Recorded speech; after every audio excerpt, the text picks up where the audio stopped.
বিশাখা হাত বুলিয়ে দিচ্ছে। আমি বৃদ্ধকে জিজ্ঞাসা করলাম, কিন্তু এত বড় ওঝার মৃত্যু হলো কিভাবে? প্রশ্নটা করেই পাশে তাকিয়ে দেখলাম বিশাখা আমার দিকে জল ভরা চোখে তাকিয়ে আছে। আমার দৃষ্টি পড়তেই সে চোখ নামিয়ে নিল। বৃদ্ধ একটু কেশে আবার বলতে লাগলেন,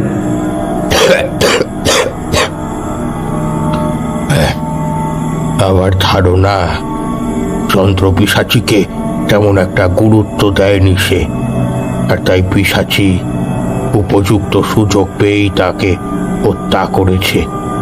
তারপর থেকে ঠাকুর মশাই একটা রাত আমি ঘুমোতে পারিনি।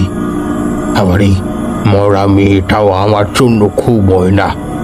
ঘুমোলেই স্বপ্ন দেখি পিশাচটা আমাকে আর আমার মেয়েকে ধরতে আসছে।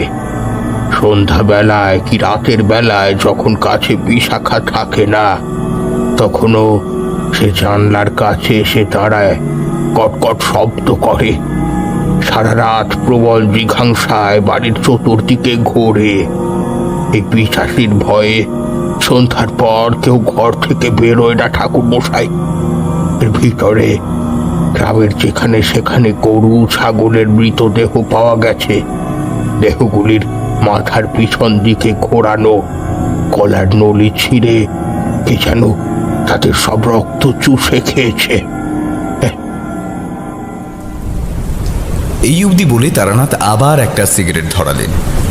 বিষণ্ণ মুখে বাইরের অন্ধকারের দিকে একবার তাকালেন। বৃষ্টি সমানে পড়ছে, তার বিরাম নেই, বিশ্রাম নেই। তারানাথ সিগারেটের ধোঁয়া ছাড়তে ছাড়তে তার গমগমে গলায় আবার বলতে আরম্ভ করলেন। বৃদ্ধকে বললাম, আপনি চিন্তা করবেন না, গুরুর আশীর্বাদে আমার সামান্য কিছু বিদ্যা হয়েছে। সেই বিদ্যা দিয়ে আমি সর্বোত্তম চেষ্টা করব আপনার বিপদ দূর করার। আমাকে নিয়ে আর চিন্তা কি ঠাকুর বাবা? হ্যাঁ, শুধু এই মেয়েকে নিয়ে বড় ভয় হয়। আবার আবার 3 কালে সে 1 কালে ঠেকেছে।